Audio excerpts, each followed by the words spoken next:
भगवान का प्राकट्य, भगवान किस तरह प्रकट होते हैं, इसका वर्णन इस वीडियो में किया जाएगा। अजो अपि सन् व्याप्त भूतानमीश्वरो अपि सन् प्रकृतिम स्वमाधिष्ठाय संभवाम में यत् मायया। भगवान सब जगह व्याप्त हैं। जैसे दिया सलाई में अग्नि की सत्ता तो सदा रहती है, पर उसकी प्रकाशिका और दाहिका शक्ति छिपी हुई रहती है।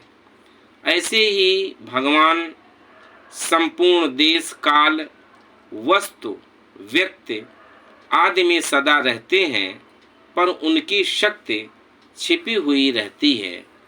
उस शक्ति को अधिष्ठित करके अर्थात अपने वश में करके उसके द्वारा भगवान प्रकट होते हैं। जैसे जब तक अग्नि अपनी प्रकाशिका और दाहिका शक्ति को लेकर प्रकट नहीं होती है, तब तक सदा रहते हुए भी अग्नि नहीं दिखती है। ऐसे ही जब तक भगवान अपनी शक्ति को लेकर प्रकट नहीं होते, तब तक रहते हुए भी वह नहीं दिखते। राधा जी, रुक्मिणी जी, सीता आदि सब भगवान की शक्तियां हैं, निजी दिव्य शक्तियां हैं। भगवान सामान्य रूप से सब जगह रहते हुए भी कोई काम नहीं करते। जब करते हैं तो वह अपनी दिव्य शक्ति को लेकर ही करते हैं। उस दिव्य शक्ति के द्वारा भगवान विचित्र विचित्र लीलाएं करते हैं। उनकी लीलाएं इतनी विचित्र और अलौकिक होती हैं, जिनको सुनकर, गाकर और याद करके भी जीव पवित्र होकर अपना उद्धार कर लेते हैं। निर्गुण उपासना में वही शक्ति ब्रह्म विद्या हो जाती है। निर्गुण उपासना में वही शक्ति ब्रह्म विद्या हो जाती है और सगुण उपासना में वही शक्ति भक्ति हो जाती है। जीव भगवान का ही अंश है। जीव भगवान का ही अंश है। जब वह दूसरों में मानी हुई ममता हटाकर एकमात्र भगवान की ही स्वतः सिद्ध वास्तविक आत्मीयता को जागृत कर लेता है, तब भगवान की शक्ति उसमें भक्ति रूप से प्रकट हो जाती है। वह भक्ति इतनी विलक्षण है कि निराकार भगवान को भी साकार रूप में प्रकट कर देती है। भगवान को खींच लेती है। वह शक्ति भी भगवान ही देते हैं। भगवान की भक्ति रूप शक्ति के दो रूप हैं, विरह और मिलन। भगवान विरह भी भेजते हैं और मिलन भी।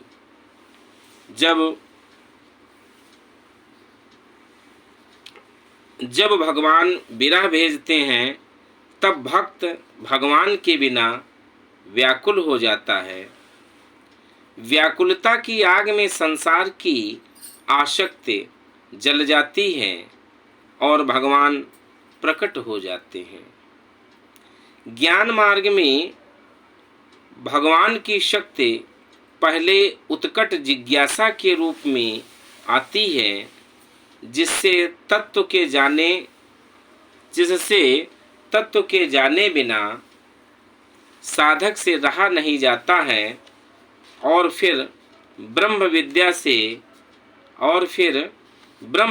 से जीव के अज्ञान का नाश हो जाता है। और फिर ब्रह्म विद्या से जीव के अज्ञान का नाश हो जाता है और उसके वास्तविक स्वरूप को और उसके अज्ञान का नाश हो जाता है और वास्तविक स्वरूप को प्रकाशित कर देती है। परंतु भगवान की वह दिव्य शक्ति जिसे भगवान विरह रूप में भेजते हैं उससे बहुत विलक्षण है। भगवान कहाँ हैं, क्या करूं, कहाँ जाऊं, इस प्रकार भक्त व्याकुल हो जाता है तो यह व्याकुलता सब पापों का नाश करके भगवान को साकार रूप से प्रकट कर देती है। व्याकुलता से जितनी जल्दी काम बनता है, व्याकुलता से जितनी जल्दी काम बनता है उतना विवेक विचार पूर्वक किए गए साधन से नहीं। मैं अजन्मा और अविनाशी स्वरूप होते हुए भी, मैं अजन्मा अविनाशी स्वरूप होते हुए भी, संपूर्ण प्राणियों का ईश्वर होते हुए भी अपनी प्रकृति को अधीन करके अपनी योग माया से प्रकट होता हूँ। ओम परमेश्वराय नमः।